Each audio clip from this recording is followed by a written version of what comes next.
Why does inflation exist? Inflation exists to encourage people to spend and invest their money. Governments do not want people to just sit on their money and do nothing with it. They want it either spent or invested, as that creates jobs, etc. If you know inflation will be 2 normal government aim, then you know your money will be worth approx. 2 less next year, which means to keep the same amount you need to invest it. Because money is a commodity and money obeys supply and demand also. Anyone who says greed or corruption is wrong, dumb, and lying to themselves. Not seeing any good answers, which is surprising because it's so simple. Every government on earth adjusts their policies to aim for 2-3 inflation per year. In the US, the Federal Reserve spends a lot of their time monitoring the economy to determine the perfect time to lower or raise interest rates in order to get inflation back on track. It's not a natural result of basic economics like some here have said. Slight inflation punishes people for hoarding money and encourages people to invest in businesses in order to beat inflation. Money flowing is great for any economy, and slight inflation has shown to be the best for encouraging this behavior. TLDR.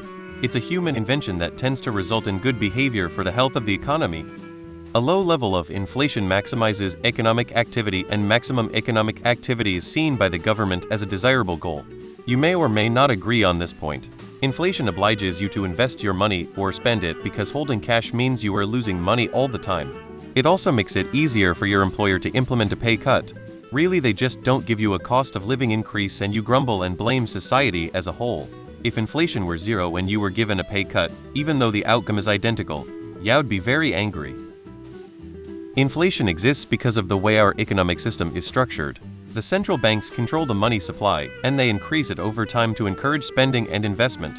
It's not inherently bad, but it disproportionately affects people with lower incomes since wages don't always keep up.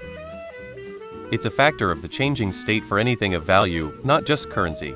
If the market for a currency or a product gets flooded with more supply of that item in a way that outpaces demand for user consumption of it, the value of the aggregate whole for that good will lower the relative value of each individual part of that whole.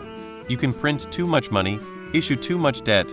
Economic indecision can keep money from moving in the market. Too much of it being held and not used lowers the value of money, or the state of the economy overall worsening, can all lead to inflation. I see the people explaining monetary policy being upvoted and people claiming greed or corruption being downvoted, but I think 2 things can be true. Well, see how well I can explain half-remembered stuff. Inflation didn't really exist for a long time. You can read books based in the UK hundreds of years apart, and prices will have been fairly consistent. I think even as recently as Mary Shelley's time or later. There's even an observation that at a certain point, books mostly stopped talking about the prices of things, or at least the way they had been, because inflation removed the useful of this information. But then, I think due to war debts, veterans' pensions, and other factors, governments started utilizing inflation to reduce their liabilities. So yeah, mostly it's just for governments to reduce their liabilities, essentially by stealing from you via monetary policy, and for business owners and the rentier class to also steal from you via price increases. Google how many decades a bottle of Coke was 5. Greed. That's it. If there are 10 items for sale, each currently priced at 10, you are among the 11 customers lining up to buy if you really want to buy that item. Yeah, well great, so do the other 10 buyers. So how much are you gonna offer? Imagine if inflation didn't exist, money would keep gaining value over time.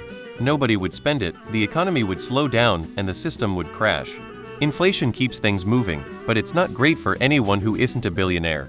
After the gold standard was removed, inflation became a bigger problem. Because of lending, the banks can give out all these loans, creating all this debt and new money without it even existing.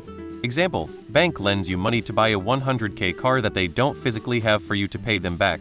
Now they have more imaginary money to go and lend more imaginary money to more people.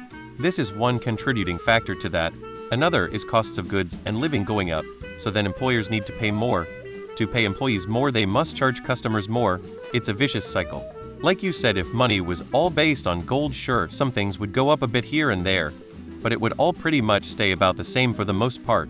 But then the corporations and the government wouldn't be able to enslave the working class by lending all this imaginary money to everyone that they don't even have themselves, yet we must pay it back to them. I sell you an egg for $0.25.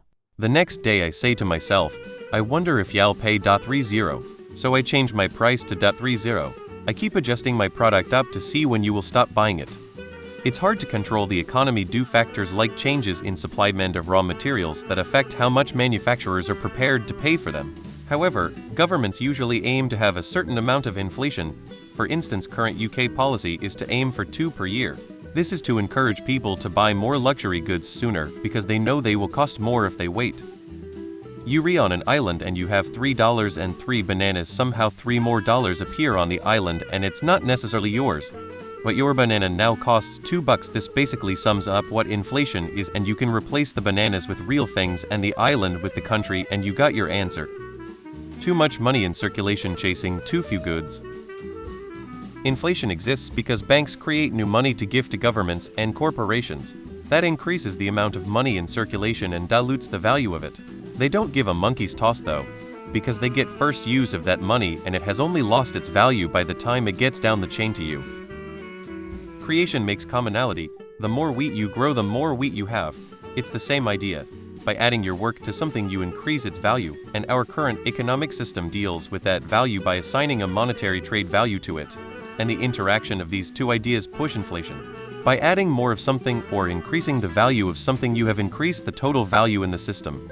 But because that would cause deflation if we always had the same amount of currency, currency is added at a slightly greater rate than value is added. Because the government is constantly making new money in order to pay for stuff, this means the amount of money people have is constantly increasing. Since production doesn't increase at the same rate, if prices didn't increase, supermarkets would run out of things to sell. More money being made, people have more to spend. If too many people have too much money and want the same things, prices go up. The simple answer is that inflation exists because the government manipulates the money supply. This manipulation essentially leads to a decrease in the purchasing power of money, resulting in rising prices.